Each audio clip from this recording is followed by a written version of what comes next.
sahur na siya, sahur muna siya, sahur.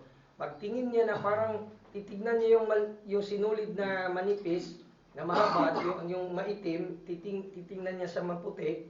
Pagtingin niya na parang medyo malinaw na yung maputi, tigil na siya kumain. Tsaka ilalagay niya sa ano. Kinuwento niya sa Nabi sallallahu alaihi wasallam, ang sabi ng Rasulullah sallallahu alaihi wasallam, tumawa ang Nabi, bangumiti siya, nakita yung kanyang molar teeth, at sinabi niya, inna wisadataka la'arid. Napakalaki naman, sabi niya, ng unan mo. Makikita mo ang puting sinulid at pula, ay ang itim.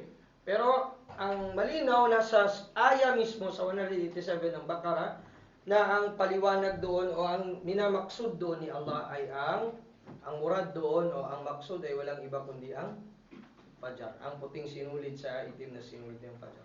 Actually, ito ang isa sa mga problema natin dito sa Pilipinas.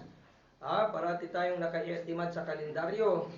Bakit pag tuwing Ramadan, napakaaga ng adan ng Fajar? 4:10, 4:05. Mga tulog. Ako, maupay pag-sahur na ko na ba? Ako di ko mutuwa ng schedule sa kung ano. Ngit-ngit pa man na doon, mag-undang magkukaon, ngit-ngit pa tayo na. Asa may sinulid na puti, diya? Wala man na yung sinulid na, signas mananahi ang sinulid. Dito ang, Kasi, ang Fajar, ang palatandaan niya, napaka-clear. Ito na lang, bigyan ko na lang kayo ng high-tech na style. Para makuha yung estimation. Of course, lahat tayo sa appropriate. Lalo ka na, nag-aadan ka. Halimbawa, ikaw, bantay ka ng masjid. Responsibility yan ng imam at ng muadhin.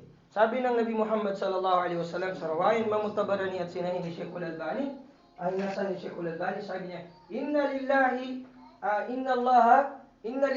inna khiyara ibadillah alladhina yura'una syamsa wal qamara wal adillata wal nujum was sama lidhikrillahi azza wa jalla.